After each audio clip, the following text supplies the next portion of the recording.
The morning sun hung lazily over the suburban neighborhood, casting long shadows of neatly trimmed hedges and freshly painted mailboxes. It was the kind of Sunday that invited people outdoors, with children's laughter echoing faintly from the nearby playground and the scent of freshly cut grass drifting in the air. For most, it was a peaceful start to the day.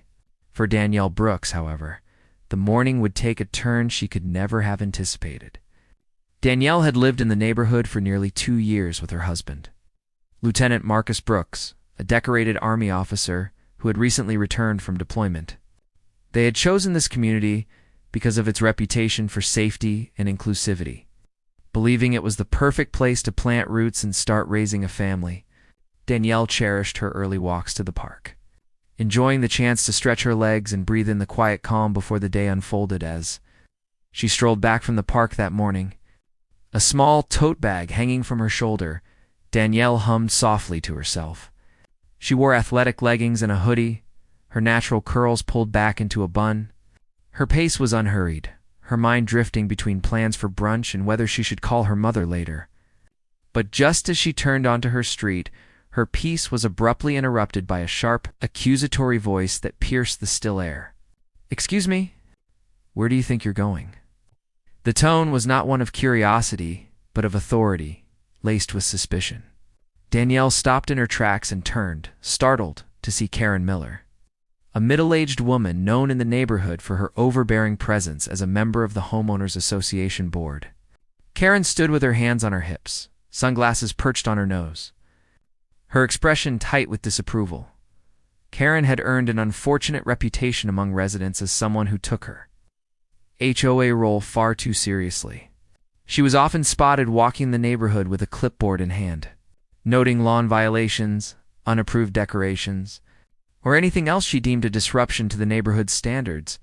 Many rolled their eyes at her antics, dismissing her as a busybody, but others quietly feared confrontation with her because of how aggressively she pursued even minor grievances. Today, however, Karen seemed more than just watchful. She looked confrontational. She stepped closer to Danielle, her voice sharp as she repeated her question. "I asked you where you're going. This is private property. Residents only." Danielle blinked in disbelief. "I live here," she said evenly, gesturing toward her street. "I'm just walking home from the park." Her tone was calm, though inside she felt a flicker of irritation. This wasn't the first time she had encountered suspicion in places where she belonged. Though she had hoped her new community would be different, Karen, however, didn't seem convinced. She gave Danielle a once-over, her eyes lingering disapprovingly on her hoodie and tote bag, as if those items alone were incriminating. "That's funny," Karen snapped, folding her arms. "I know all the residents on the street, and I've never seen you before. You need to leave before I call security." The absurdity of the statement struck Danielle immediately. Not only was she a homeowner, but she had exchanged polite waves with Karen on multiple occasions. Either Karen truly didn't remember her, or she had chosen to ignore their interactions entirely. Danielle took a steadying breath. She had no desire for a scene, but she wasn't about to be bullied on her own street. "Look, my husband and I have lived here for nearly 2 years, Danielle replied firmly. "Our house is right down there, number 14. If you don't believe me, I can show you my keys or even my ID, but you have no right to stop me from walking home." Her voice carried a quiet strength, but Karen's face twisted in irritation, as if Danielle's composure was an act of defiance. What happened next stunned everyone who witnessed it. Karen, muttering something about people sneaking in, suddenly reached into her oversized purse and pulled out a small canister of pepper spray. Danielle's heart leapt into her throat at the sight. She instinctively stepped back, her hands raised in alarm. "What are you doing?" she exclaimed. But before Danielle could retreat further, Karen sprayed, releasing a burning mist that instantly stung Danielle's eyes and seared her skin. The world became a blur of pain. Danielle cried out, clutching her face, the tote bag slipping from her shoulder to the pavement. Tears streamed uncontrollably as she staggered, disoriented and gasping for air. Neighbors who had been watching from a distance rushed toward her, horrified at what they had just witnessed. One woman, carrying her toddler on her hip, shouted at Karen, "What is wrong with you?" "She lives here." Another neighbor sprinted to Danielle's side, guiding her carefully to the curb and fumbling with a bottle of water to help rinse her eyes.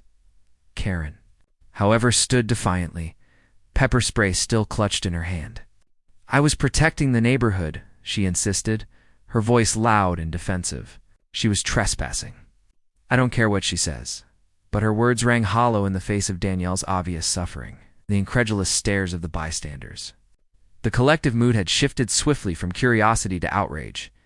Someone pulled out their phone and began recording, capturing both Danielle's pain and Karen's unapologetic posture. Another neighbor was already dialing 911, reporting an assault. As Danielle struggled to catch her breath, her thoughts raced in fragmented flashes, the burning in her eyes. The humiliation of being attacked where she lived, and the gnawing fear of what might have happened if she had been alone without witnesses. The kindness of the neighbors around her was a small comfort, but the humiliation was undeniable. She hadn't raised her voice. She hadn't threatened anyone. She had simply been walking home. And yet, in the eyes of someone like Karen, that had somehow been enough to justify violence. The confrontation, brief though it was, revealed layers of tension that had been simmering beneath the surface of the neighborhood. For some, it was confirmation of what they had long suspected about Karen's prejudices. For others, it was a shocking wake-up call that such blatant aggression could erupt in their seemingly peaceful community. By the time the sirens grew faintly audible in the distance, signaling the arrival of emergency responders, the once quiet Sunday morning had become a scene of chaos, pain, and disbelief. Danielle sat on the curb, her face buried in her hands.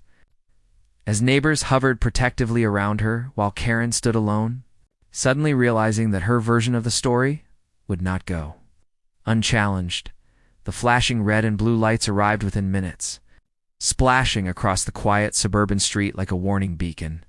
Neighbors who had gathered in clusters quickly stepped aside as a police cruiser and an ambulance pulled up to the curb. Two officers emerged, one moving toward Danielle, who was still seated with her face buried in her hands, while the other approached Karen, who clutched her pepper spray like a badge of authority. The tension was palpable, as if the entire neighborhood held its breath, waiting to see how the officials would interpret what had unfolded. "Ma'am, are you all right?" one of the officers asked gently, crouching beside Danielle.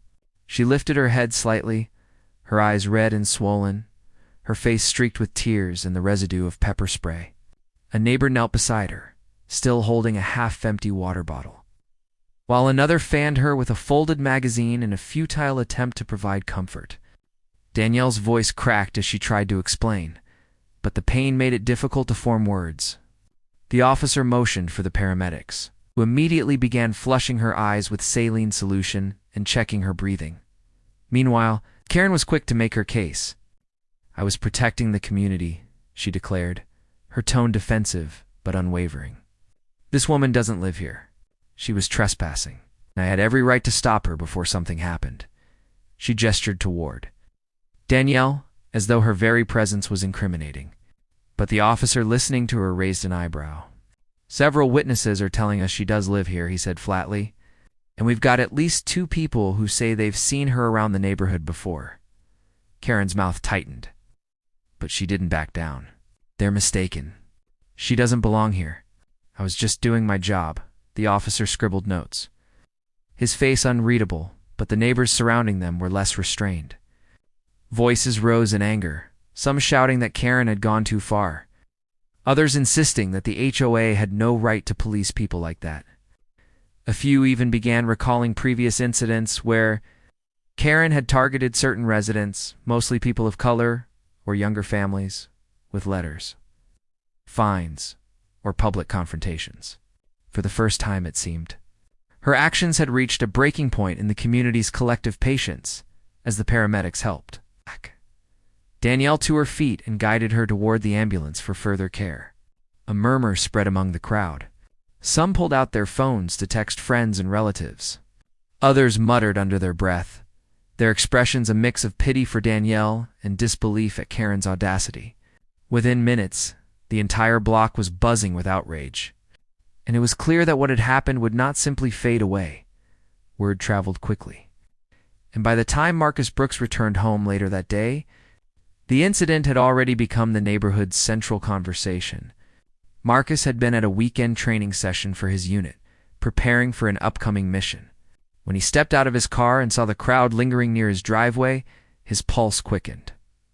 Neighbors rushed to him, explaining in fragmented sentences what had happened to Danielle. His face hardened as the story unfolded, every detail landing like a blow. He didn't shout, didn't rage, but the look in his eyes was enough to silence even the most talkative onlooker inside their home. Marcus found Danielle resting with a cool cloth pressed to her face, her eyes still tender and sore. She tried to smile when she saw him, but the effort only underscored the pain she had endured. He sat beside her, holding her hand in silence for several minutes before speaking. "You didn't deserve this," he said finally, his voice low but steady. "And I promise you, she will answer for it." Marcus was not only a husband but also a soldier, trained to remain composed under pressure. Yet beneath his calm exterior burned a fierce determination. He knew the weight of accountability, of rules and consequences, and he was unwilling to let Karen's actions go unchecked. That evening, after ensuring Danielle was comfortable, he began making calls, first to the police department to obtain the incident report, then to a lawyer recommended by a fellow officer. He wasn't seeking vengeance, but justice. The following days revealed just how deeply the confrontation had shaken the neighborhood. Videos recorded by witnesses spread rapidly through social media, showing Karen brandishing the pepper spray and Danielle's anguished cries as she staggered from the attack. The footage was damning, sparking outrage not only among locals but beyond. Comments flooded in from people across the city, condemning Karen's behavior and demanding accountability.